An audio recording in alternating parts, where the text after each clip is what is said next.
nothing good to say about the Menendez brothers being free. You don't think that they should be freed?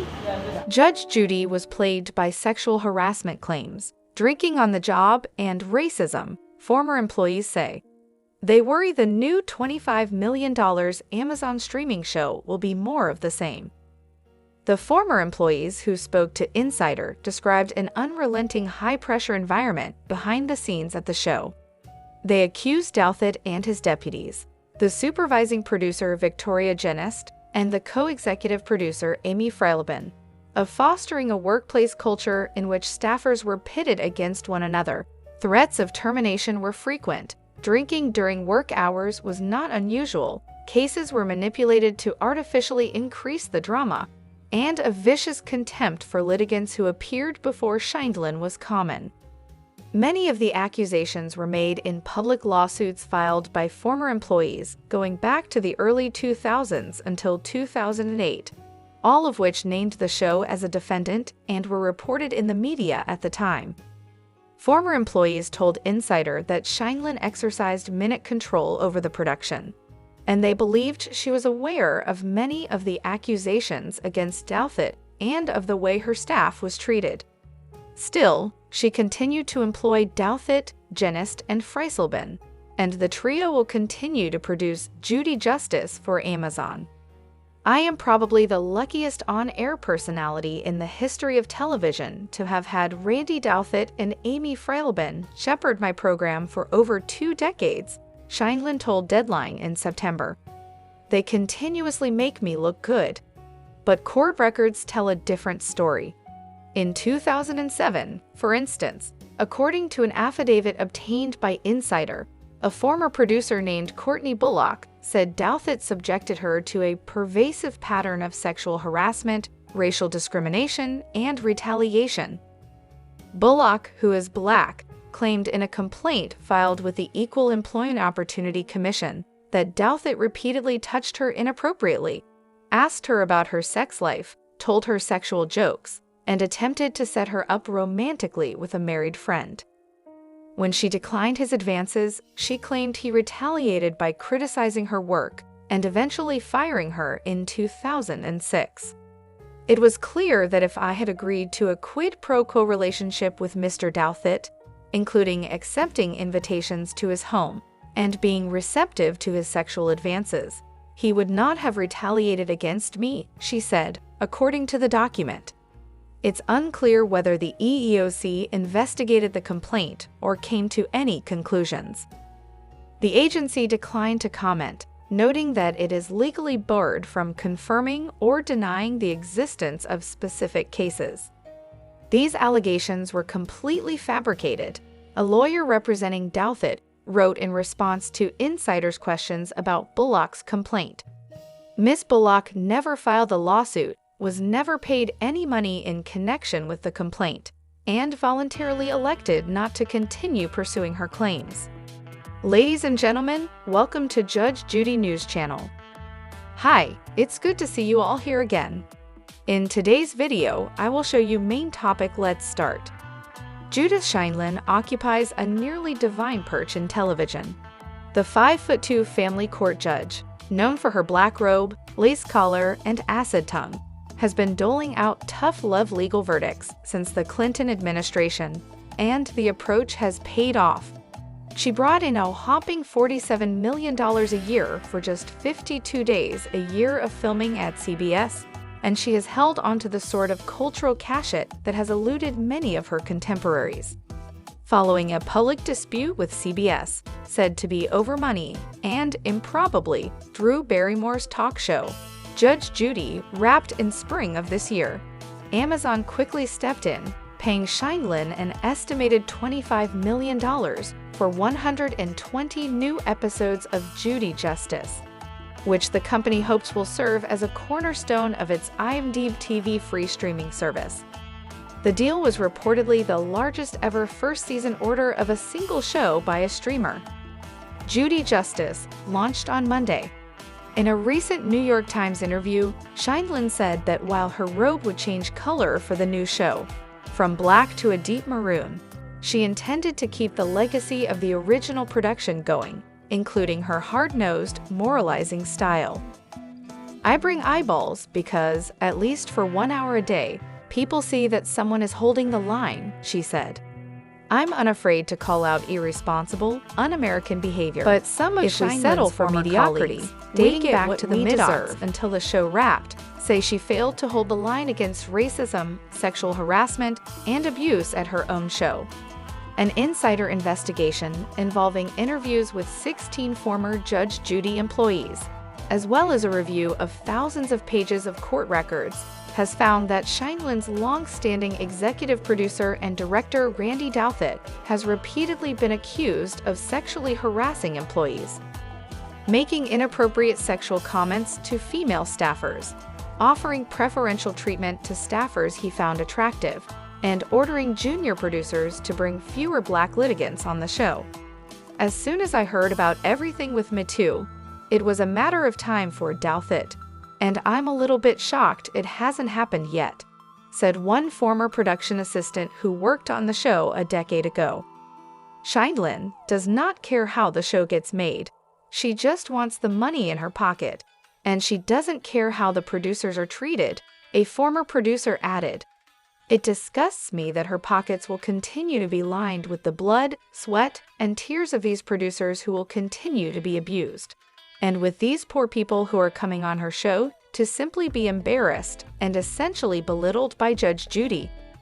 Not everyone reached by Insider was critical of the show. 2 former employees said they had positive experiences there, and one former production assistant went so far as to say that he wished he still worked there.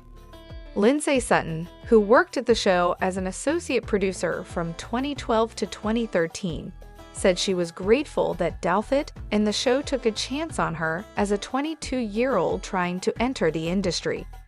She said she forged close friendships and said she never heard Douthit speak inappropriately.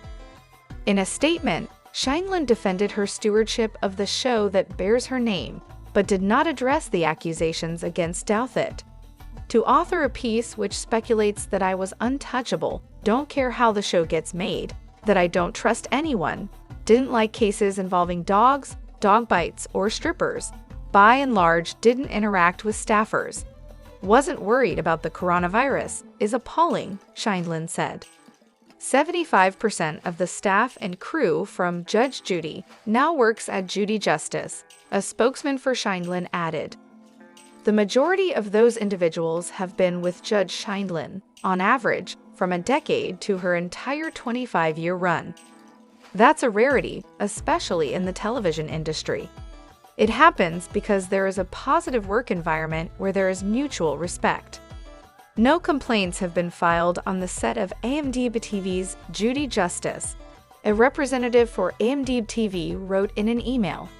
"All these allegations relate to conduct that occurred prior to our production, but we are taking this seriously and looking into the matter.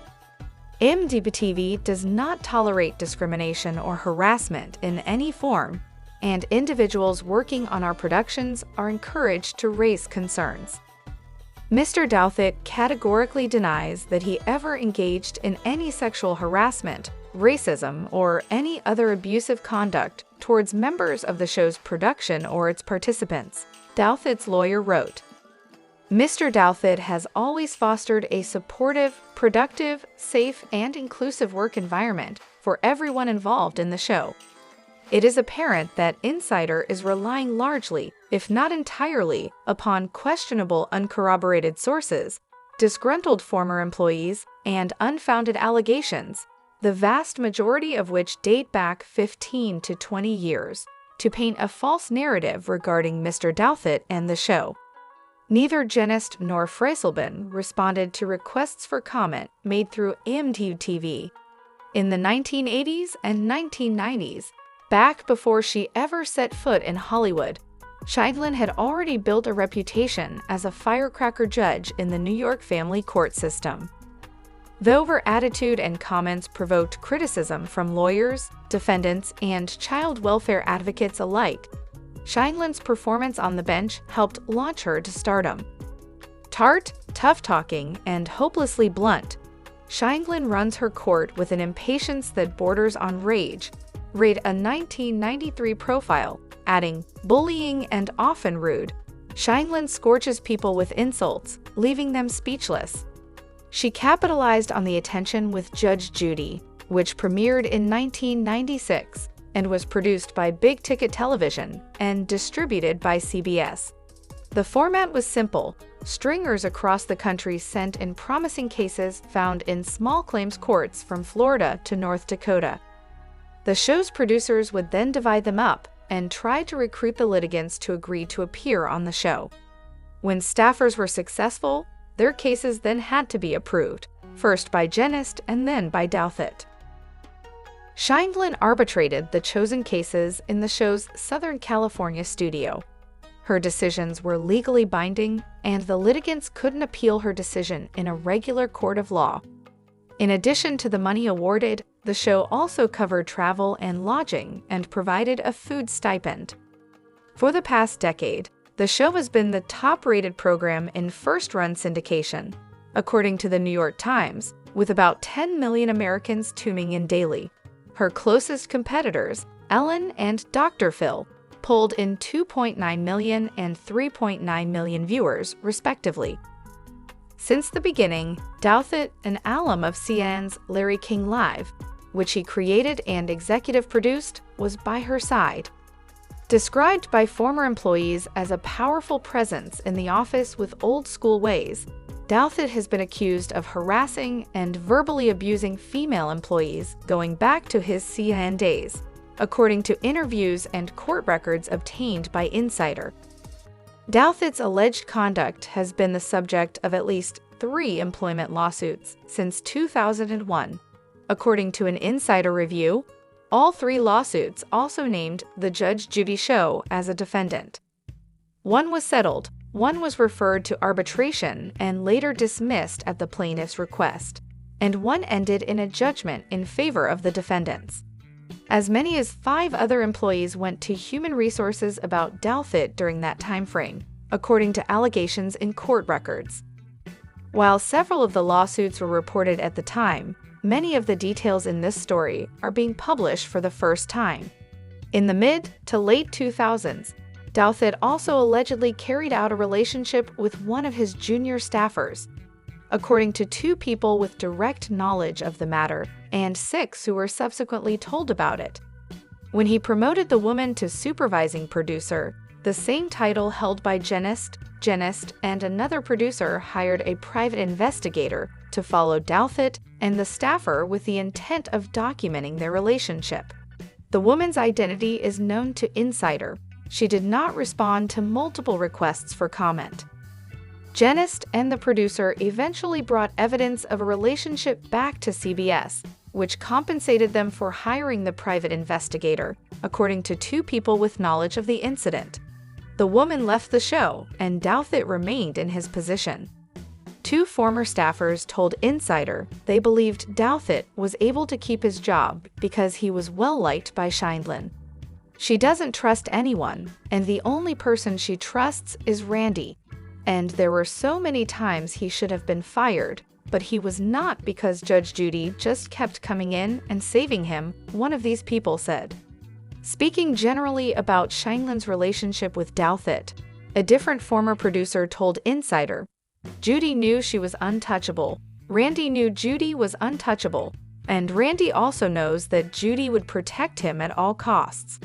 In 2001, according to court records, a segment producer named Sean Griggs alleged that Douthit launched a personal campaign of gender harassment against her, accusing him of abusive treatment that she said eventually led her to take a medical leave of absence.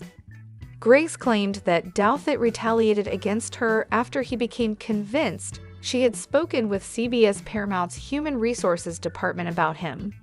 Douthit called her into his office, closed the door, and asked whether she had a problem with him and whether she had spoken with HR, she said in a deposition.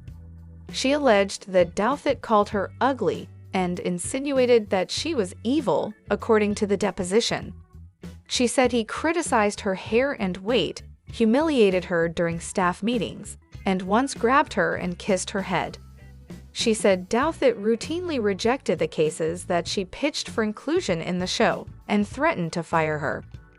When she approached Jennist for advice on how to deal with the way Douthit treated her, she said, Jennist told her to schmooze and flirt a little with Douthit. He likes that, Jennist told her, according to Griggs' deposition. In court filings, Douthit said he never criticized Griggs' hair and that he only commented on her appearance because he wished she would eat more. Asked in a deposition if he grabbed Griggs and kissed her head, he replied, "When I saw her, I grabbed her and hugged her and kissed her on the top of her head and said, 'Welcome back.'" Griggs griped about the treatment to HR, however said in her claim that Douthit was rarely officially focused. All things considered, CBS recruited a chief mentor to assist him with chipping away at his administration abilities. Griggs went on clinical leave in the colder time of year of 2001. She at last left the show. A statement for Griggs' situation from Douthit's previous partner expressed that without a doubt 4 different ladies who had raised grievances about Douthit likewise forgot about the show subsequent to speaking. The case was excused on rundown judgment in 2002, a decision that was subsequently certified on request.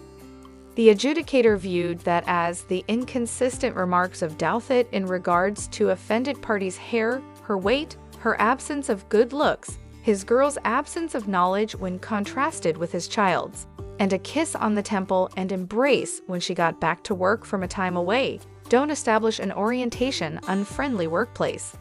Griggs couldn't be reached, and her lawyer didn't answer different solicitations for input. In light of inquiries regarding the Griggs claim, that's what Douthit's legal advisor composed, the charges relating to Mr. Douthit in this claim were totally misleading.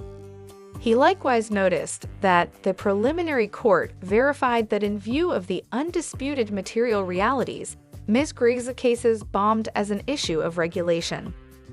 Nancy Berry, who functioned as Douthit's colleague from 1996 to 1998, said she got a few grievances about Douthit's way of behaving from ladies dealing with the show, as per a statement she documented in Griggs' claim. In one example, Berry said, a previous secretary told her that Douthit bugged her and inquired, "When are you going to screw me?" The secretary didn't return for the show's subsequent season.